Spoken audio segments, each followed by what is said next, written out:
nauti ko débarqué na komi awa na Bruxelles ndenge ezalaka kaka image nalakisaki bino mama Guylaine Molai yeyo mama mbote mbote papa Cyprien wechi sango nini kala ko nga yo koma kinois te naza na kin te naza kaka Belgique toza Belgique ba journaliste ya kin bayaki na poto biso ba journaliste ya poto tokete kin tokena no kwa na ça l'échange tout ça na no échange ko étudier environnement yango na ye na ba nouvelle ya kin boni ya avant ya continuer émission na biso totala nano extrait ya mama Guylaine Molai ya 1999 l'air bazo kende na campagne na bango ye na Berthe Mampaka na batu mosusu surprise nino lingo salanga. Nous sommes avec madame Guylaine Molai, candidate sur la liste SP à Galève à la région Bruxelles-Capitale. Alors madame Molai, est-ce que vous pourriez vous présenter et nous dresser succinctement votre parcours pour nos téléspectateurs? Bonjour, je m'appelle Guylaine Molai Kwakaibi. Je suis mère de 4 enfants, je suis veuve. Donc, je fais des études de relations internationales et pays en voie de développement à Toulouse en France. Je suis rentrée chez nous au Congo et là, je me suis mariée, donc je n'ai pas pu faire le travail pour lequel j'ai étudié. Mais je me suis occupée de la société de mon mari. Nous avions une société de transport routier et fluvial. J'ai géré le personnel et les relations publiques. En 91, après les pillages, nous sommes venus ici parce qu'on a été pillés, évidemment, on n'avait plus rien. Je voudrais dire ceci, pour tous les gens qui veulent voter Molai, Kwakaibi, s'ils doivent me chercher, ce n'est pas sur la liste SP. C'est une liste qui s'appelle SPAGA.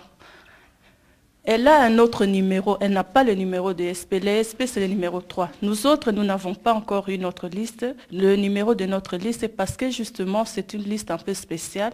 Il y a 5 formations sur cette liste-là. Ça s'appelle d'ailleurs les Petits Oliviers. Nous avons là-dedans les SP. Il y a les écolos flamands. Nous avons les indépendants de gauche, c'est-à-dire des intellectuels, des médecins, des avocats, des professeurs. Il y a d'ailleurs un professeur d'université de l'ULB là qui est sur notre liste. Il y a ce qu'on appelle le nouveau belge, dont moi je fais partie. Il y a à peu près 15 Belges d'origine étrangère qui sont sur la liste. Et enfin, il y a le Front antifasciste dont notre ami Fred Nawazadio ici représente. Il y a des francophones et des néerlandophones. Donc c'est une liste vraiment qui est très ouverte. Si ici en Belgique, on pouvait avoir une liste commune des 2 langues, je crois que cette liste-là, ça serait pour les 2 francophones et néerlandophones. Mais la loi fait que ou bien c'est néerlandophone ou bien c'est francophone. Donc moi, je me trouve sur une liste néerlandophone. Quand vous allez voter électroniquement, vous appuyez votre crayon sur la liste néerlandophone et là, les SPAGA va sortir. J'espère que vous allez voter pour moi. Molai Kwakaibi Guylaine. Un parcours très complexe. Je m'appelle Berthe Mampaka. Je suis né à Kinshasa en 1957. Je viens de fêter mon 42e anniversaire. Je suis marié, père d'un enfant. Et depuis quelques années, si vous voulez, je suis arrivé en Belgique en 1979. J'ai fait des études de conseiller fiscal. Je suis licencié en sciences économiques, agrégé de l'enseignement supérieur. Et j'ai travaillé quelques années au Zaïre avant de pouvoir revenir en Belgique, c'est-à-dire en 1986, pour Barclay, Boule d'Or, BAT, donc, où j'étais directeur pour la région Nord. C'est ainsi que j'ai travaillé à Kisangani, entre autres. Alors actuellement, je suis dans l'enseignement supérieur de la communauté française. Je suis professeur de cours d'économie dans une école qui se situe à Mons, sur le site universitaire de l'Université de Mons, voyez-vous. Voilà pour ce qui est de mon parcours assez brièvement. Je ne sais pas si je peux ajouter autre chose, mais je crois que c'est assez suffisant comme ça. Merci. Je rappelle donc que vous êtes sur la liste du PSC. Alors, pouvez-vous nous dire pourquoi vous avez choisi cette liste-là plutôt qu'une autre? Alors, je voudrais rappeler à vos auditeurs ou à vos téléspectateurs, je ne sais pas comment est-ce que je peux les qualifier, que je suis, et il faut bien qu'ils le sachent, pour notre intérêt à tous. Je n'oblige personne, mais je voudrais que chacun de nous sache les enjeux du futur. Je suis le seul candidat d'origine congolaise, donc noir, à ce niveau des pouvoirs, c'est-à-dire au niveau de la Chambre, tout parti politique traditionnel confondu. Il n'y a pas d'autres candidats africains à ce niveau de pouvoir, donc, à la Chambre. Je vais revenir à votre question pour dire pourquoi le PSC. Certains de vos auditeurs m'ont peut-être déjà entendu une fois, à l'époque, en tant que vice-président du PDC de Papa Iléo. Comme vous savez bien que je suis congolais et que j'étais fortement impliqué dans la politique de notre pays, malgré mon prénom de Diallo, qui figure sur mes documents. Je suis congolais de souche et naturalisé belge. Donc, j'ai dirigé le PDC de Papa Iléo avec Albert Mpetit dans ce pays et j'étais fortement impliqué. Le PDC parce qu'il y avait une doctrine qui m'intéressait au point de vue de la doctrine du parti lui-même. Alors, quand j'ai été contraint de quitter le PDC parce que je m'étais naturalisé belge, il était tout à fait naturel pour moi que je puisse retrouver le parti ami qui était le PSC, qui avait fortement influencé la doctrine du PDC, c'est-à-dire une doctrine humaniste autour duquel l'action du parti est centrée, c'est-à-dire aujourd'hui d'ailleurs, ça est devenu un slogan, nous disons mettre l'homme au centre de l'action du gouvernement. Ce sont ces choses-là qui m'ont fait choisir le PSC, et pour des questions de facilité bien sûr. Je connaissais beaucoup de membres du PSC par le sommet, ayant représenté le PDC de Papa Iléo, il m'était beaucoup plus facile, je veux dire, de rentrer dans un parti où je n'avais plus à me présenter, ce qui était très important compte tenu de mes ambitions personnelles peut-être, mais surtout du projet que je me donnais pour notre communauté, c'est-à-dire la représentation au niveau fédéral. Tomoni bino na 99 période wana bato bazalaki ebele te kaka bino. Biso ba pionnier to bandaki ya Bertin Ngai Gisèle alandaki mwasima. Gisèle ezalaki na mwana mwasi mosusu Lambilote na Kunda na ndeko ya Wazadio Fred na Wazadio enfin bamosusu mpe bayali donc voilà tofungolaki nzela mais nazo regrette nzela mo tofungolaki nazomona neti ekomi kokangama kuna liboso mpona biso ya pasi. Yango question moko nazopose bato nyonso ezala na kini nauti kosala campagne ya sensibilisation maintenant na ye awa na poto virus ya séparation, virus oyo ekoti na communauté congolaise euti wapi leo biso tobanda kokola Luluba, Muswahili, Mungala ezalaki te tozalaki kaka na idéologie tatabo moko mama okoni mobotiste soki moto asali eloko na ye ya bien il faut kozwa yango nayebi ke ozoblage tatabo moko mama bo moko ekolo bo moko vie na yo ya quartier akoprotege yo mais lelo tokomi kaka séparation sur séparation en commençant par nous-mêmes bajournaliste toyokanaka te bapaster soki babandi 5 fin de fin moto na église na ye bapoliticien kuna na Congo ya majorité bango moko bazoyokana te opposition bazoyokana te opposition na majorité bazoyokana te soki tozwi bamusicien la même chose bajoueur la même chose division partout même awa na poko combat ebandaki division na kati ya combat division na biso virus wana ya séparation euti wapi soki batongi en question mpona nini tokomi na niveau wana. En tout cas, eza question moko mwa matata ngai leo tozalaka na kini ndenge outi oloba naza kosentir séparation wana mpenza te peut-être que bato mosusu oyo bakota na mboka bayela biso mentalité mosusu nayebi te. Je ne sais pas, Eza, n'a réfléchir à haute voix. Toujours réfléchir à haute voix. Peut-être que bateau baya bamboka mboka bakota na mboka na biso bayeli biso ndenge ya ko vivre ndenge mususu. Et loko mususu pe na ebite soki na communauté na biso na population na biso toyebaka eloko yo intérêt général. Toyebaka eloko solidarité. nayebi te nakaisiki na bokoko na biso tozali na solidarité makasi même dans le village yango tazoloba te na bavillage ezalaki vraiment vie en communauté mais sikoyo ekoma vraiment chacun pour soi moto alingi kozala kosala en dessous ya moninga te il faut kaka azala chef mais tout le monde n'est pas appelé à être chef il faut un leader dans un pays pasteur ndenge moko oza na église bozosala bozotravailler ensemble le mosusu mwa mateya na yo bato basepelaka nango mingi oyo mais pourquoi ngai azosala moninga il faut na mosala yango mpe osala osaleli moninga kana esir kana ça c'est vrai mais eloko mosusu ngai naza na expérience moko na vivre yango awa oyebi ke bandeko na biso tobengaka bango bandi bango mpe bayokanaka te bango mpe bazala na baproblème et nasi na remarke na place moko soki nazoloba kote ya mosala par exemple soki poste moko efungwami avant ke bato bayeba soki ndeko na bango moko aza na place wana akoyeba ke poste efungwami omoni ayebisi bandeko na bango mosusu abi bopostule na place wana parce que poste ya kofungwami eyali ndeko wana nde akoya soki aza na chance parce que il faut passer baentretien na ye soki aza na chance baengage ye akozala na respect makasi vis-à-vis ya ndeko na ye oyo akotisaki ye mpe abandi koprotege ndeko na ye parce que soki ndeko wana aza te ye mpe peut-être akozala te mais namoni epai na biso bandeko na biso soki ofungoli moninga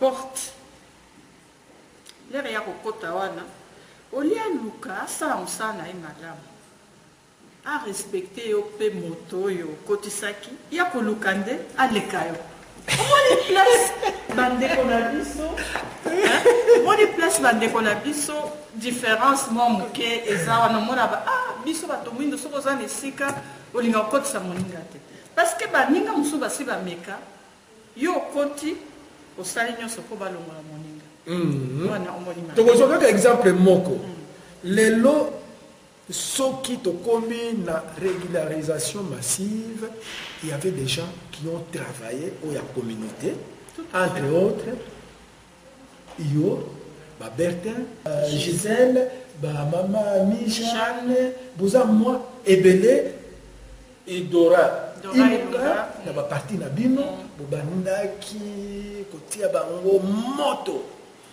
ti na ba 2002 nde baye kofondre régularisation massive et puis nationalité et c'est là qui est facile hein?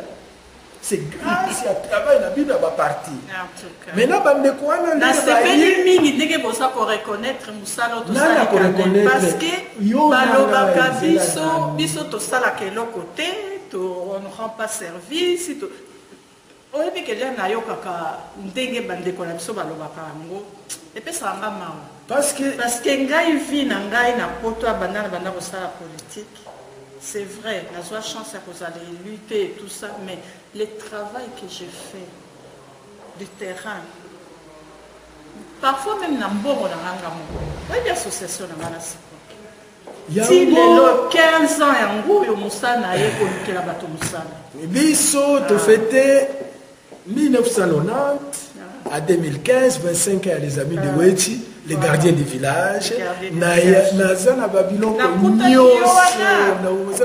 nyonso maintenant il faut tout penser en fonction de 2018 ya baélection il faut maintenant tolakisa makambo oyo bandeko na biso basalaki sikoyo ndani aza mokonzi ya ministère affaires intérieures NVA tokokoma nano tozokende malembe parce que odonne exemple oyo ya bandibu sinon bon régularisation massive nationalité olie bandeko wana bareconnaître bino babanda kopesa bino bavoix baye balobi kovote bino te bovote bato ya NVA toza na niveau wana oyebi ke parenthèse moke na parti socialiste bacongolais baza troisième groupe, il y a électorat, il y a parti socialiste. Nazolo ba Belgique obi. Ba Belgique ba momoko ba ndibo et puis biso. Oyebi ke ba ndeko na biso ba congolais ba zwa nationalité belge. L'air ya vote à voter Mundele parce que ceux qui parti socialiste azana ba électeurs belé, il y a d'origine congolaise, c'est que bazo ba ndeko na biso bazo voter. Mais ba ko voter Mindele, biso ba ndeko na bango. Auto Kedara Matanga, auto Lele Kabango, Moussala, tout ça. Non, nous avons voté Bissou Azate. Vous avez tous la voix ridicule. Je trouve ça vraiment naïveté. Bon, c'est quoi le lobby Makamboa NVA? Oh, NVA au Salam. Vous votez socialiste, vous votez CDHT, vous votez MRT, vous votez FDFD, Écoloté, vous votez NVA. C'est quoi NVA? C'est la ligne pour nous Congolais. Ah, on a photo. La moni, le razaki na kini, décision na bango ya liboso.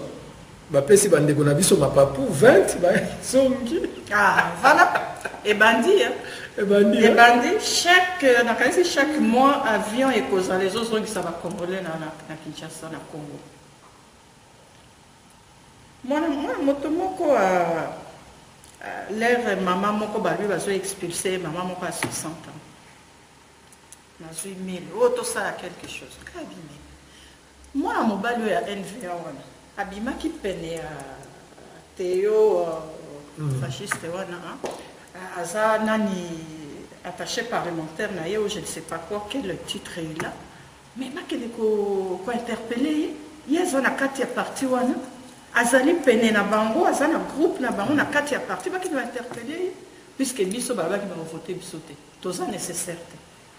Mais comme on est comme motema ya biso malgré ça, tozo sala kana sena sekota ndenge ko ke.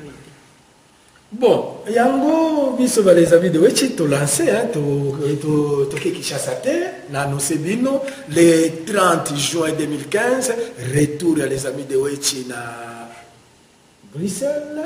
Okay. Et puis antenne na biso ndenge zalaki kala na matonge il faut élément ezonga yango to kendeki na nokini ko se ressourcer le 30 juin 2015, les amis de Wichitozo Minamatongue, il faut émission à Bisso. C'est le boy, maman, parce que la 2015 émission à Bisso, et Zonga, la télé Bruxelles. Les lots, Ngayoyo, na komi collabo.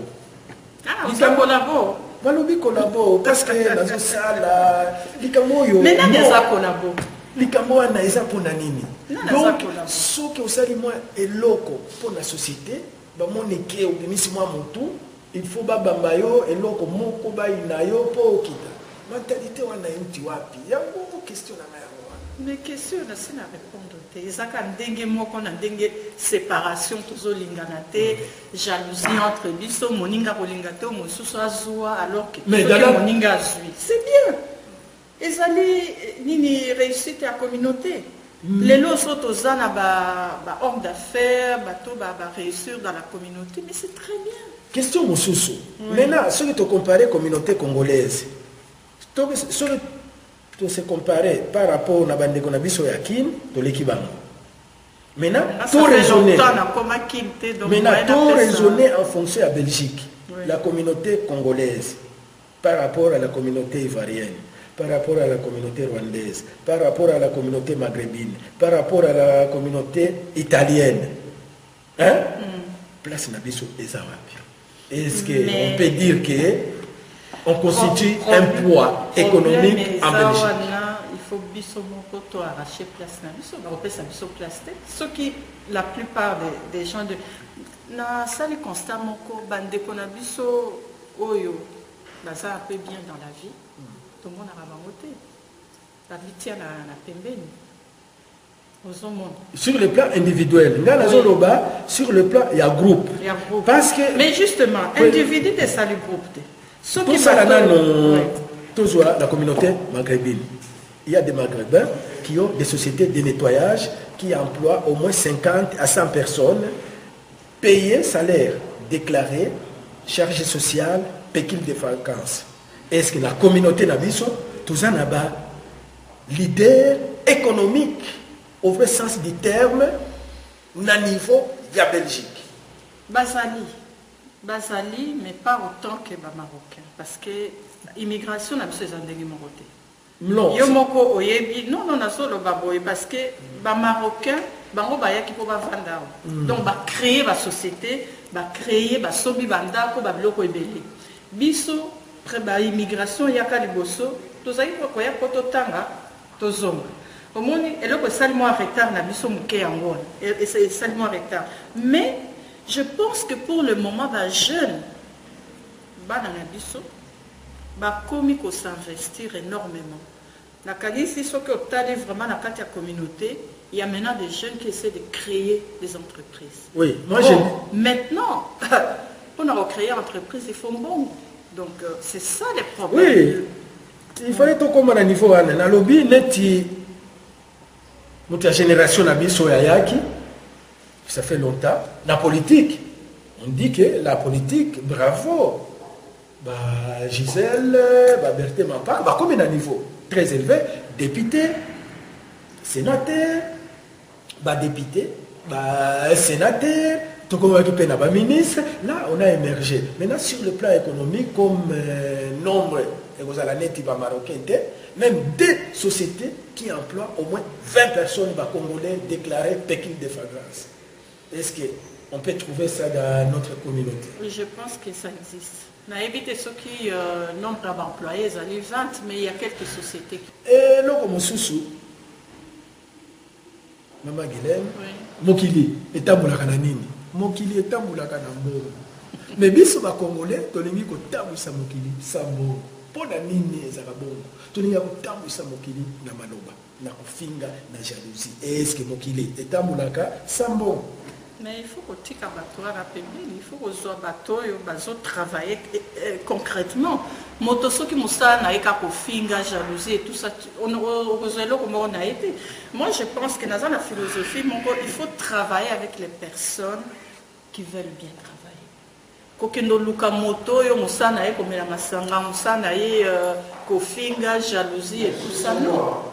Il faut qu'on travaille dans le bateau respectable. Mais dans le bateau, Moussoussou est influençable. Oui. Moussoussou est influençable. Moussoussou, au lieu de m'abafoua et pas y avoir des conabissos, me mis place Moussoussou. Le problème est en haut. Donc, tika bangote. Ce qui est tiki bango, conséquence c'est quoi? Voir la bisso, au lieu de 15 conseillers communaux, comme c'était en 2006. Comme ceux qui ont 2 ou 3, parce que la minorité va influencer la majorité, va dévier l'électorat na biso na bato mosusu bato wana baye konyoko na biso. Donc on ne peut pas les laisser. C'est ça le vrai problème. C'est à vous parce que nga évidemment on a aucun koloba ndenge na lingi mais ba oyoka ngate na politique. Mais bino ba média bo meka ko ça la sensibilisation par rapport à ça parce que les loyo baboya qui faut voter NVA zana asawa asali bamoni tala ba mesure nyonso bazozo biso batoto souffrir na bango to lancer opération ndenge zana kaka cesser les faits. J'ai dit bonjour à mon frère. Cesser les faits, c'est-à-dire baguerre nyonso ezaka la période de trêve 10 jours tokokuta na Belgique. Opposition, majorité, société civile, confession religieuse. Il y a Congo, Baouti na Congo, Malumalu, Ngoyi Mulunda. Pendant ces 10 jours, on a toye awa to vandi, to analyser makamboyo, to uti koloba, pour ça la ndenge nini pour créer lobbying. Pendant période wana, to senga na bande kona biso ya diaspora, ba beta mutute, c'est pourquoi cesser les faits. J'ai compris. Nakendeki kokutana na 5 ans. Ba évêque nyonso d'accord. Nakutani na opposition, d'accord. Nakutani na majorité, d'accord. Batu nyonso d'accord balobi yo kende kaka na poto. Soki boyokani baye tovandi to analyser passé, ba point fort na biso, ba point faible na biso, comment est-ce qu'on peut transformer les points faibles en points forts. Ceux qui boyokani ezali to continuer. Ceux qui te trouver compromis après 10 jours tu rallimes fait idée wana moni yango na bitumba nyonso ndenge olobi trêve ezalaka sikoyo il faut moto na départ et d'autres moto na moto atia mwa mai na kati ya ville na ye mpo dialogue ezala parce que soki dialogue eza te ça ne va pas soki oza teti oyo aza teti bokozwa eloko moko te donc il faut absolument koluka solution que mais bango bakoyebisa yo ke Kabila dégage mpona kosukisa mpona opération olobi nini tolobi mais je pense que na mokili dans toute vie ndenge nauti koloba il faut kaka dialogue même ata na mibali il faut kaka dialogue c'est vrai que bacombattant awa baza na vision na bango bamakambo basalaka c'est dommage ke ekomaka na Congo te na niveau ya Congo baza na vision na bango donc il faut tokutunisa yango tosali cercle moi cercle oyo toucher les deux cercles moi intercession wana makambo oyo kozala na kati wana c'est-à-dire de deux côtés yango wana il faut toluka tosala c'est une très bonne idée. C'est une très bonne idée. Et puis, le combattant, ça sera une occasion. Il y a quand même ça, Bandekonabiso et à Congo. Ceux qui sont en Hollande, a eu la décision pour changer la constitution. C'est grâce à vous, la Moussala Nabino, la Congo, alors, ceux qui peuvent dire à côté Nabino, Moussala Nabino, même pendant ces périodes-là, Bolobi, tel jour, on était parti dans le domicile à Hollande. Qui est boye, yango lelo Hollande sali boye, c'est grâce à nous. C'est grâce à Bandeko na biso. Mais kuna bazo présenter bino comme bavoyou. Oh, ba combattant, tous na ba ingénieur, ba docteur, c'est le moment la période wana. Ah malou a triché. Malou a favorisé fraude. Nango imulunda, bango pe baye, boti wana. Ezala ki ndenge nini. Pe malou ou bien moi j'appelais parti politique batinda témoin batinda quitté nga pe na film bino batay de presse bon kosa ki papa Etienne Tshisekedi ke bozana témoin Kinshasa Mobimba bozala ki na bango pété et pour envoyer les témoins partout il faut que futa témoin bazo exiger mbongo aucun parti politique azana mbongo té papa Mosengo la joie qui paye Papa Mosengo a lobby à 30 000 observateurs sur 63 000 bureaux de vote. Moi.